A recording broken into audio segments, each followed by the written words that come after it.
My girlfriend spent 7 months pretending to be someone she wasn't, and I only found out because she couldn't hold it together at a dinner table in front of people I've known for years. We'd been together about 4 months when it happened. We were in bed one night, just talking. Past relationships, what we'd learned, what we were looking for. I mentioned my ex, said she'd been finishing her master's thesis when we dated, and that I'd always been drawn to that kind of person. Women who read constantly, who could hold their own in any conversation, who always seemed to be learning something. I said something like, there's nothing more attractive to me than a woman who's genuinely curious about the world. I wasn't trying to make a statement, I was just being honest. She said, that's a good way to be. We went to sleep. I didn't think about it again. She works as a dental hygienist. She told me she studied communications in college and had never been much of a reader but was thinking about picking it up. I had no reason to think any of that mattered. Over the next few months, I started noticing things. She started carrying a book everywhere. Always something substantial. Dostoevsky, Toni Morrison, Joan Didion. When I asked what she thought, she'd say she was still getting into it, that it was dense. I never pushed. She started rephrasing herself mid-sentence. She'd begin saying something casual, stop, then reframe it into something that sounded more considered. I figured she was just thoughtful.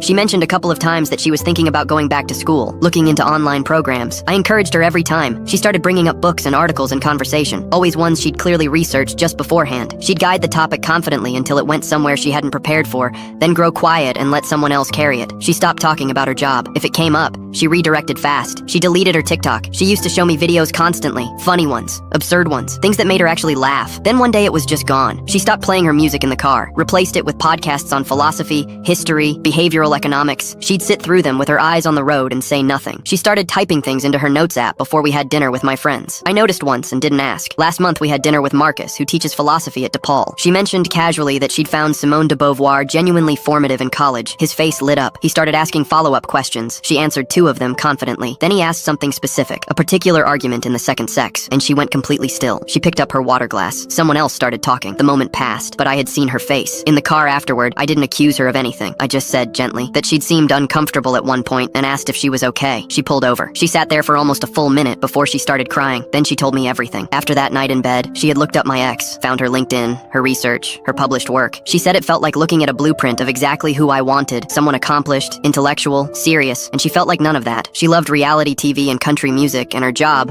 and she was genuinely good at it, and none of that felt like enough after what I'd said. So she started building a version of herself she thought I actually wanted. The books were all unread. She'd bought them based on lists she found online. The podcast made her anxious and exhausted, but she kept them running anyway. The notes in her phone were talking points, things she'd prepared so she wouldn't seem ordinary in front of my friends. She said every time we went out, she was terrified a conversation would go somewhere she hadn't rehearsed, that she spent months quietly resenting the most natural parts of herself, her laugh, her taste, the things she actually loved. She said she had been waiting the whole time for me to realize she wasn't who I'd described and leave. She just kept trying to become my ex before that happened. She'd been disappearing slowly for 7 months, and I hadn't noticed until she finally ran out of room to hide.